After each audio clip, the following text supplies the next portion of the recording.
બેઠક કરવામાં આવશે। તમામ ગુજરાતના સરહદી વિસ્તારો છે તે પણ એલર્ટ પર। સ્ટેટ ઇમરજન્સી ઓપરેશન સેન્ટરની બેઠક મળશે તો સરહદી જિલ્લાઓને લઈને સતર્કતા પણ દાખવવામાં આવી રહી છે। ત્રણેય સેના પ્રમુખ સાથે આજે રાજનાથસિંહ પણ બેઠક કરવાના છે। તો ત્રણેય સેના પ્રમુખ રક્ષા મંત્રાલય પહોંચ્યા છે। હાલની અપડેટ્સ જે પ્રાપ્ત થઈ રહી છે, ત્રણેય સેના પ્રમુખ સાથે રાજનાથસિંહની બેઠક અને ત્રણેય સેના પ્રમુખ પહોંચી ચૂક્યા છે મંત્રાલયમાં બેઠક કરવા માટે। તો જે પરિસ્થિતિ અત્યારે ભારત પાકિસ્તાનની તણાવભરી પરિસ્થિતિ જોવા મળી રહી છે તેને લઈને ત્રણેય સેનાના પ્રમુખોની આ બેઠક ખૂબ જ મોટી અને મહત્વપૂર્ણ પણ માનવામાં આવી રહી છે, કારણ કે પાકિસ્તાન દ્વારા જેટલા પણ હુમલા કરવામાં આવી રહ્યા છે તે તમામ હુમલાને ભારતીય સેના નિષ્ફળ બનાવી રહી છે અને હવે રાજનાથસિંહની આ બેઠક છે તે મળવા જઈ રહી છે, જેના માટે ત્રણેય સેના પ્રમુખ રક્ષા મંત્રાલય પહોંચી ચૂક્યા છે। આપ સીધા દ્રશ્યો જે જોઈ રહ્યા છો અત્યારની પરિસ્થિતિના પણ જોઈ રહ્યા છો। સરહદી વિસ્તારમાં કઈ રીતે સતત ગોળીબાર કરવામાં આવી રહ્યો છે તેના પણ દ્રશ્યો ટીવી સ્ક્રીન પર અમે આપને સતત બતાડી રહ્યા છે। અન્ય સમાચાર, તણાવની સ્થિતિના પગલે રાજ્યના 18 જિલ્લા એલર્ટ મોડ પર। કચ્છ, બનાસકાંઠા અને પાટણ જિલ્લામાં તકેદારી। સરહદી અને કાંઠાઓ પર સુરક્ષા એજન્સીઓ પણ સતર્ક છે। ઘૂસણખોરીનો કોઈ પણ પ્રયાસ ન થાય। કચ્છમાં દરિયામાંથી 500 જેટલી બોટ છે તેને લઈને પણ મહત્વપૂર્ણ સમાચાર સામે આવી રહ્યા છે। સોમનાથ, દ્વારકા, અંબાજી મંદિરમાં સુરક્ષા વધારવામાં આવી છે। તો તણાવની સ્થિતિને પગલે ગુજરાતના 18 જિલ્લામાં એલર્ટ। કચ્છ, બનાસકાંઠા અને પાટણ જિલ્લામાં તકેદારી। સરહદી અને કાંઠાઓ પર સુરક્ષા વધારી દેવામાં આવી છે। એજન્સીઓ સતર્ક છે। કચ્છમાં 3 પાકિસ્તાની ડ્રોન તોડી પડાયા છે તો 2 ડ્રોન પરત ફર્યા હોવાના અહેવાલો પણ મળી રહ્યા છે। કચ્છમાં દરિયામાંથી 500 જેટલી બોટ છે તે પરત બોલાવાઈ છે। અનિશ્ચિત કાળ સુધી માછીમારી પર બંધી। સોમનાથ, દ્વારકા, અંબાજી મંદિરમાં સુરક્ષા વધારાઈ છે। તો હજીરા પોર્ટ પર પણ હાઈ એલર્ટ છે। અમદાવાદ એરપોર્ટ પર પણ હાઈ એલર્ટ। 7 એરપોર્ટ સંપૂર્ણપણે બંધ કરવામાં આવ્યા છે। આ તમામ જે બાબતો છે તે એટલા માટે કે જેથી કરીને સુરક્ષા વ્યવસ્થા છે તે સઘન બની રહે। અમદાવાદ એરપોર્ટ પણ અત્યારે હાઈ એલર્ટ પર છે। સાથે ગુજરાતના 7 જેટલા એરપોર્ટ છે કે જે સંપૂર્ણ રીતે બંધ કરવામાં આવ્યા છે। તો સોમનાથ, દ્વારકા, અંબાજી મંદિરમાં સુરક્ષા વધારવામાં આવી છે। ખાસ કરીને ગુજરાતના જેટલા પણ સરહદીય વિસ્તારો છે, બનાસકાંઠા હોય કે પાટણ હોય, આ તમામ વિસ્તારોમાં સુરક્ષા છે તે વધુ કડક કરવામાં આવી છે। બેઠકોનો દોર ચાલી રહ્યો છે। રાજનાથસિંહની ત્રણેય સેના પ્રમુખો સાથે બેઠક। ત્રણેય સેનાના પ્રમુખ રક્ષા મંત્રાલય પહોંચ્યા છે। તો પાકિસ્તાન દ્વારા જેટલા પણ હુમલા કરવામાં આવ્યા તે તમામ હુમલાને નિષ્ફળ બનાવવામાં આવ્યા છે, પરંતુ પાકિસ્તાન તરફથી કોઈ પણ જાતની નાપાક હરકતનું પુનરાવર્તન ન થાય, ઘૂસણખોરી ન થાય તેના માટે સુરક્ષાના ભાગરૂપે સતર્કતા છે તે દાખવવામાં આવી રહી છે। આ તણાવની સ્થિતિમાં રાજ્યના 18 જિલ્લા હાઈ એલર્ટ મોડ પર છે તે પણ ખૂબ જ મોટા અને મહત્વપૂર્ણ સમાચાર સાથે। અમદાવાદ એરપોર્ટ પણ હાઈ એલર્ટ પર। ગુજરાતના 7 એરપોર્ટ છે તે 7 એરપોર્ટ બંધ કરવામાં આવ્યા છે। અત્યારે આપ દ્રશ્યો પણ જોઈ રહ્યા છો કઈ રીતે હુમલાઓ થઈ રહ્યા છે। ડ્રોનથી હુમલા કરવામાં આવી રહ્યા છે અને આ તમામ હુમલાઓને ભારતીય સેના નિષ્ફળ કરી રહી છે, જડબાતોડ જવાબ આપી રહી છે। ઉરીના પણ દ્રશ્યો, ઉરી તરફથી પણ પાકિસ્તાનની સતત ફાયરિંગ। ગુજરાતમાં સતર્કતા વધારાઈ છે। આજનો દિવસ ખૂબ જ મહત્વનો છે, કારણ કે આજે જે પ્રકારથી પાકિસ્તાન દ્વારા લોનને લઈને નિર્ણય કરવામાં આવશે, કારણ કે લોન માંગવામાં આવી છે। પાકિસ્તાન પાસે પૈસા નથી, પાણી નથી, ભીખ માંગીને યુદ્ધ લડવા જઈ રહ્યું છે પાકિસ્તાન। અને સાથે સાથે ગુજરાત પણ, કારણ કે પાકિસ્તાનની સરહદીય જે વિસ્તારો છે તેમાં ગુજરાત પણ મહત્વનું, બનાસકાંઠા, પાટણ જેવા જે વિસ્તારો છે તે ખૂબ જ મહત્વના છે, ત્યાં પણ સુરક્ષા વધારી દેવામાં આવી છે। આજે પત્રકાર પરિષદ પણ થશે। પાકિસ્તાનને લોન મળે છે કે કેમ તે અંગેની જાણકારી પણ મળશે અને આ તમામની સાથે મુખ્યમંત્રી ભૂપેન્દ્ર પટેલ પણ સવારે 10:30 કલાકે બેઠક કરવાના છે। આ બેઠક ખૂબ જ મહત્વની એટલા માટે પણ કારણ કે સરહદી જિલ્લાની જે સ્થિતિ છે તેની સમીક્ષા કરવામાં આવશે। દિલ્હીમાં પણ બેઠકોનો સિલસિલો યથાવત છે। ત્રણેય સેના પ્રમુખ રક્ષા મંત્રાલય પહોંચ્યા છે, ત્યાં પણ મોટી બેઠક છે અને રક્ષા મંત્રી પીએમ મોદીને સતત અપડેટ્સ આપી રહ્યા છે। પીએમ મોદી સમગ્ર સ્થિતિ છે તેના પર નજર રાખી રહ્યા છે। જે પ્રકારથી પહલગામ પર હુમલો કરવામાં આવ્યો હતો તે બાદ 14 દિવસનો જે સમય લેવામાં આવ્યો અને આ સમયમાં કહી શકાય કે જે વિચારીને જે રણનીતિ ઘડવામાં આવી કે કઈ રીતે ઓપરેશન સિંદૂર છે તેને પાર પાડવો અને ઓપરેશન સિંદૂર બંધ નહીં થાય તે પણ પહેલાથી જ એંધાણ હતા અને નિવેદન આપવામાં આવ્યું હતું, કારણ કે પાકિસ્તાન પોતાની નાપાક હરકત કરવાથી બાજ નથી આવતું અને જે નાપાક હરકત કરવામાં આવી તેના ભાગરૂપે હવે પાકિસ્તાનને રડવાનો વારો આવ્યો છે। એટલા માટે કારણ કે ભારત તરફથી વોટર સ્ટ્રાઇક પણ કરવામાં આવી રહી છે। પહેલા પાણી બંધ કરવામાં આવ્યું અને હવે વોટર સ્ટ્રાઇક કરવામાં આવી રહી છે. જડબાતોડ જવાબ આપવા માટે ભારતની સેના સક્ષમ છે. ભારતનો જે પ્રચંડ પ્રહાર છે લાહોર સુધી વાર જોવા મળી રહ્યો છે.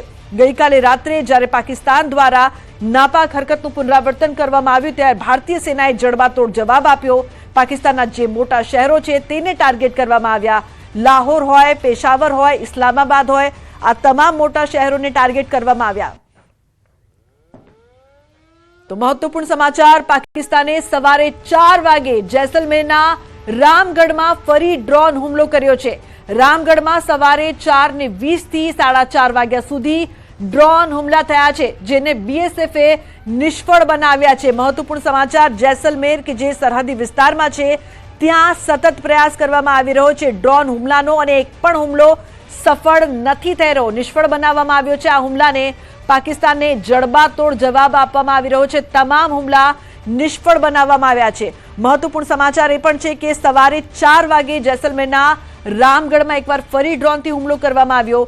રામગઢમાં સવારે 4:20 થી 4:30 વાગ્યા સુધી ડ્રોન હુમલા થયા છે, જેને બીએસએફે નિષ્ફળ બનાવ્યા છે. આ પહેલા પણ હુમલા કરવામાં આવ્યા હતા, તેને પણ નિષ્ફળ બનાવવામાં આવ્યા હતા.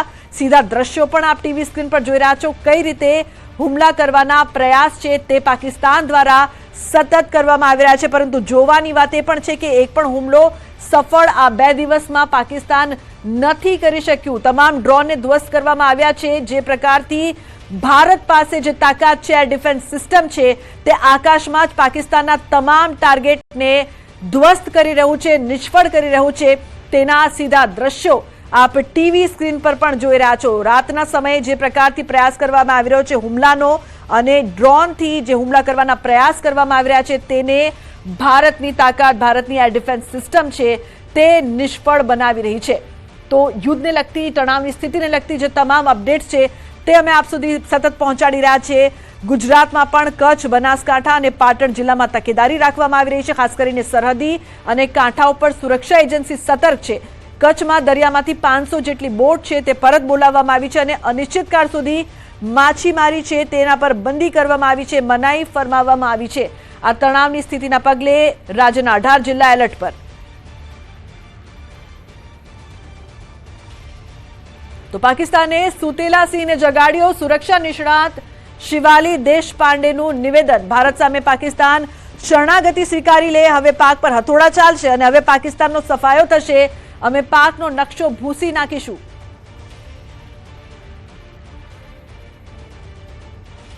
देखिए, पाकिस्तान अपनी हरकतों से कभी बाज नहीं आएगा. कल रात को जिस प्रकार का स्वॉर्म ऑफ ड्रोन्स पाकिस्तान ने भेजा पूरे जम्मू, पठानकोट, लुधियाना, जलंधर, चंडीगढ़, हमारे जैसलमेर, ये पूरे सीमा के ऊपर जिस प्रकार का कल उन्होंने ड्रोन अटैक किया, ये दिखाता है कि पाकिस्तान के मंसूबे कुछ अच्छे नहीं है. पाकिस्तान हमारे मिलिट्री एसेट्स को टारगेट करना चाहता था, सिविलियंस को टारगेट करना चाहता था, जबकि हमने सिर्फ आतंकवादियों को टारगेट किया था. ये हमने पूरी दुनिया को क्लियर कर दिया था. पाकिस्तान किस प्रकार का देश है मुझे समझ नहीं आता, जबकि हमारी सिविलियंस को वो टारगेट कर रहे हैं. हमने भी, हमारा एयर डिफेंस बहुत स्ट्रांग था, हमने इनके सारे ड्रोन अटैक्स को पूरा मार दिया है. हमारे S-400 ने ट्रिमेंडसली वंडरफुल काम किया है बॉर्डर के ऊपर, और एयर डिफेंस सिस्टम हमारा बहुत स्ट्रांग है. खबर ऐसी भी है कि हमने पाकिस्तान का एक एवैक्स भी डाउन कर दिया है, और हमने लाहौर का एयर डिफेंस सिस्टम भी डाउन कर लिया है. ऐसी भी खबर है कि 2 F-17, एक F-16 हमने गिरा दिया है, और एक पायलट को हमने जिंदा पकड़ा है. देखते हैं अभी क्या ये सारी खबरों की पुष्टि होती है या नहीं. 10 बजे हमारी एक्सटर्नल अफेयर्स मिनिस्टर की प्रेस ब्रीफिंग है. लेकिन कल रात को जो किया है पाकिस्तान ने अच्छा नहीं किया. आपने एक सोए हुए शेर को जगा दिया, और हमारा शेर जो है वो सिर्फ जो गलत चीजें होती है उनके ऊपर हमला करता है. लेकिन अब आपने हमको जगा दिया. अब आप इस चीज के लिए तैयार रहिए कि India is going to hammer you back. India is going to wipe out the name of Pakistan from this entire map. You see, basically because Pakistan is being choked from all the sides. Balochistan है एक जगह पे, Balochistan BLA यहाँ पर target कर रहा है पाकिस्तान सेना को. खैबर पख्तूनख्वा भी बर्निंग है. 3 फ्रंट पाकिस्तान को लड़ने हैं. इकट्ठा 3 फ्रंट पर लड़ना पाकिस्तान जैसे राष्ट्र के लिए बहुत नामुमकिन है, क्योंकि पाकिस्तान वैसे ही उसकी इकोनॉमी डाउन है, पाकिस्तान के फॉरेस्ट रिजर्व डाउन है, हमने उनका पानी बंद कर दिया है, हमने उनका ट्रेड बंद कर दिया है, खाने और पीने के लाले पड़ गए हैं पाकिस्तान में। पाकिस्तान का प्रधानमंत्री पूरे दुनिया में घूम रहा है मदद के लिए। तो इस प्रकार का अगर आपका देश है तो आपने बाज आना चाहिए, आपने संभल जाना चाहिए, आपने ये सारी चीजें भूल जानी चाहिए। हथियार डाल दो ना भारत के सामने, क्या क्या होने वाला है? हथियार डाल दो, शरणागति मांग दो, फिर से 71 आने दो, लौटने दो, लेट हिस्ट्री रिपीट इटसेल्फ। और भारत की ताकत के सामने आप शरण ले लो, नहीं तो फिर आपका नक्शा इस दुनिया से हम मिटा देंगे। તો ભારત પાકિસ્તાન તણાવ વચ્ચે જામનગર જિલ્લા વહીવટી તંત્ર એક્શનમાં છે। જિલ્લા કલેક્ટર, મ્યુનિસિપલ કમિશનર, પોલીસ અધિક્ષક સહિતના ઉચ્ચ અધિકારીઓ ડિઝાસ્ટર કંટ્રોલ રૂમ ખાતે પહોંચ્યા હતા। ડિઝાસ્ટર કંટ્રોલ રૂમથી પળે પળની માહિતી તેમણે મેળવી છે અને પરિસ્થિતિનું આંકલન કરવામાં આવી રહ્યું છે। જિલ્લા કલેક્ટરે જણાવ્યું છે કે હાલની પરિસ્થિતિમાં જિલ્લાના લોકોએ કોઈ પણ પ્રકારની ચિંતા કરવાની જરૂર નથી। પરિસ્થિતિને નિયંત્રણમાં રાખવા માટે તમામ જરૂરી પગલાં લેવામાં આવી રહ્યા છે। જિલ્લાના તમામ ઉચ્ચ અધિકારીઓ અત્યારે કંટ્રોલ રૂમમાં ઉપસ્થિત છે। કંટ્રોલ રૂમમાંથી સમગ્ર જિલ્લાની તમામ કામગીરીનું નિરીક્ષણ થઈ રહ્યું છે। જામનગર જિલ્લા માટે અત્યારે કોઈ ગંભીરતાની કે કોઈ ચેતવણીની વાત નથી। તમામ જનતાને શાંતિ રાખવા અને સરકારી માધ્યમો ઉપર જ ભરોસો રાખવા માટેની અપીલ કરવામાં આવે છે। જિલ્લા વહીવટીતંત્ર, જિલ્લા પોલીસ તંત્ર, જિલ્લા મહાનગરપાલિકાનું તંત્ર તમામ કોઈપણ પરિસ્થિતિને પહોંચી વળવા માટે સજ્જ છે। જે પ્રકારથી ગુજરાતમાં સતર્કતા વધારી દેવામાં આવી છે, કોઈ પણ પરિસ્થિતિ હોય તેને પહોંચી વળવા માટે તંત્ર સક્ષમ છે। સાથે S-400 એર ડિફેન્સથી હુમલા જે છે તે કઈ રીતે નિષ્ફળ બનાવવામાં આવ્યા તેના દ્રશ્યો આપ જોઈ રહ્યા છો। પાકિસ્તાન જ્યારે ડ્રોન, લડાકુ વિમાન કંઈ પણ મોકલે છે ત્યારે ભારતની S-400 એર ડિફેન્સ સિસ્ટમ છે તેને આકાશમાં જ ટાર્ગેટ કરીને નિષ્ફળ બનાવે છે, આકાશમાં જ ધ્વસ્ત કરી દે છે। અને જે ભારતની આન બાન શાન પણ કહેવામાં આવે છે, ભારતની ખૂબ જ બાહુબલી S-400 એર ડિફેન્સ સિસ્ટમના દ્રશ્યો કે જેના કારણે એક પણ નિશાન પાકિસ્તાન અત્યાર સુધી ભારત સુધી નથી પહોંચાડી શક્યું, ભારતની જમીન સુધી સ્પર્શી પણ નથી શક્યું। આ તમામની સાથે પ્રીતિ, રક્ષા મંત્રી પીએમ મોદીને સતત અપડેટ્સ પણ આપી રહ્યા છે, સમગ્ર સ્થિતિ પર પીએમ નજર પણ રાખી રહ્યા છે। લુબના, જ્યારથી અહીં જે વાત કરીએ તો ઓપરેશન સિંદૂર ચલાવવામાં આવ્યું ત્યારથી સતત પીએમ મોદી પણ નજર રાખી રહ્યા છે અને અત્યાર સુધી લગભગ તે લોકો દ્વારા જે હુમલા કરવામાં આવ્યા છે, ડ્રોન હુમલો કરવામાં આવ્યો છે, ગોળીબાર કરવામાં આવી રહી છે, પરંતુ ત્યારબાદ ભારત પણ સતત જડબાતોડ જવાબ આપી રહ્યો છે। ગઈકાલ રાત્રે આપણ અહીં જતા ને આપે પણ જે પ્રકારે રિપોર્ટિંગ આપે કર્યું હતું, આપે પણ જે દ્રશ્યો બતાવ્યા હતા લોકોને, અહીં કહી શકાય કે તે જે ફાયરિંગ કરવામાં આવ્યું તેના કારણે ક્યાંક ને ક્યાંક એવું લાગતું હતું કે પરિસ્થિતિ કેવી બનશે, પરંતુ ભારત તૈયાર છે, ભારત તમામ પ્રકારે તૈયાર છે। ભારત તેમના એક પણ તે લોકો દ્વારા જે હુમલો કરવામાં આવ્યો તેને સફળ થવા નથી દીધું। આજે IMF પાસે લોનને લઈને પણ નિર્ણય પ્રીતિ લેવામાં આવવાનો છે, કારણ કે લોન નહીં મળે તો હવે નવા ડ્રોન પાકિસ્તાન ક્યાંથી લાવશે તેના ફાંફા પડશે ને આ તમામની સાથે ભારતે લોન આપવાનો વિરોધ કર્યો છે। રક્ષા મંત્રી પીએમ મોદીને જે પ્રકારથી સતત અપડેટ આપી રહ્યા છે અને ભારતની હવે પાકિસ્તાન સામેની વોટર સ્ટ્રાઇક જે છે તે પણ ખૂબ જ મોંઘી પડશે, કારણ કે પહેલા તો ભારતે પાકિસ્તાનનું જે પાણી છે તે રોકી દીધું હતું અને હવે એટલું પાણી મળશે કે પૂર જેવી જો પરિસ્થિતિનું નિર્માણ થાય તો નવાઈ નહીં। અત્યાર સુધી પાકિસ્તાનના 50 જેટલા ડ્રોન છે તે ધ્વસ્ત કરવામાં આવ્યા છે, જેના દ્રશ્યો પણ પ્રીતિ આપણે સતત ટીવી સ્ક્રીન પર બતાવી રહ્યા છે કઈ રીતે પાકિસ્તાનના તમામ નિશાન ફેલ થયા, કારણ કે ભારત પાસે એટલી શક્તિશાળી સિસ્ટમ મોજૂદ છે અને હજુ તો આપણે આપણી બધી સિસ્ટમ, બધી કહેવાય બધી શક્તિઓનો વપરાશ કર્યો પણ નથી। અને આ પરિસ્થિતિ લુબના, પહેલા કહેવાય કે તે લોકો પાણી માટે વલખા મારતા હતા કે તમે પાણી બંધ કરશો, તમે તમારા શ્વાસ રોકી દઈશું જો પાણી બંધ થશે, તો હવે તમને ભારત પાણી આપી રહ્યું છે। હવે આમાં તમે છપછપિયા કરો, કારણ કે આ જે પાણી તમને આવી રહ્યું છે એ તમને પૂર લઈને આવશે એવું પાણી। લગભગ વાત કરીએ તો ગઈકાલે જે 2 ડેમના દરવાજા ખોલવામાં આવ્યા, આજે 3 દરવાજા ખોલવામાં આવ્યા છે। પાકિસ્તાનમાં જરૂરથી પૂર આવે તેવી સ્થિતિ સર્જાશે। લુબના, બિલકુલ પાકિસ્તાનની જે કહી શકાય કે કથળી હાલત છે, કારણ કે હવે શું કરવું શું ન કરવું, જલ્દીમાં પગલું તો ભરી લીધું યુદ્ધને લગતું, પરંતુ औकात નથી યુદ્ધ લડવાની, કંઈ છે નહીં પોતાની પાસે અને યુદ્ધ માટેનું જે પ્રયાણ કર્યું છે એટલે હવે કહી શકાય કે પાકિસ્તાન નેસ્તો નાબૂદ થઈ જાય તો તેમાં નવાઈ નહીં। અને તમામની વચ્ચે ગુજરાતમાં તણાવની જે પરિસ્થિતિ છે, કારણ કે સરહદી વિસ્તાર છે કચ્છ, બનાસકાંઠા અને પાટણ જિલ્લામાં, ત્યાં પ્રીતિ તકેદારી રાખવામાં આવી રહી છે। એજન્સીઓ જે છે આપણી સુરક્ષા એજન્સીઓ તે સતર્ક છે। કચ્છના દરિયાઈ વિસ્તારમાં 500 જેટલી બોટ છે તે પાછી બોલાવી લેવામાં આવી છે। जिस जगह पर मौजूद हूँ, देर रात यहाँ पर गोले बरसाए गए और लगातार यहाँ पर डर का माहौल है। आप देखिए इलाका, बहुत लोग जो है डरे सहमे हैं। ये बच्चे रात भर ये लोग सोए नहीं हैं और इन लोगों में इतना डर और डर का माहौल था। पूरा सामान इनका बिखरा है, पूरी तैयारी इन्होंने कर ली थी यहाँ से निकलने की, लेकिन रात थी तो ब्लैकआउट था, तो ब्लैकआउट की वजह से ये लोग जो है यहाँ से निकल नहीं पाए। तो ये जो इलाका है बेहद ज़्यादा डरा देने वाली तस्वीरें हमने यहाँ पर देखी। बिखरा सामान है और ये छोटे छोटे बच्चे हैं। पूरा गांव जो है वो यहाँ पर जब लोगों से बात हुई तो उन्होंने कहा हम सोए नहीं हैं। और ये जो इलाका है जहाँ ये लोग जा रहे हैं, इस इलाके पर भी जो है वो गोले बरसाए गए। हालांकि अभी हम और इससे ऊपर जाएंगे। ऊपर कुछ घर हैं पहाड़ी पे, जो घर जो हैं वो रात को क्षतिग्रस्त हुए हैं। लगभग 2.5 घंटे से ज़्यादा जो समय था, रात को 1:30 बजे से लेकर 3:30 बजे से 3:30 बजे तक जो है वो एक के बाद बैक टू बैक जो है वो गोलाबारी हुई। धमाकों की आवाज़ बहुत ज़्यादा थी और लोगों में डर था, लेकिन लोगों के हौसले बड़े बुलंद थे। लोगों को भरोसा था कि इंडियन आर्मी उनके साथ है तो उनको कुछ होगा नहीं।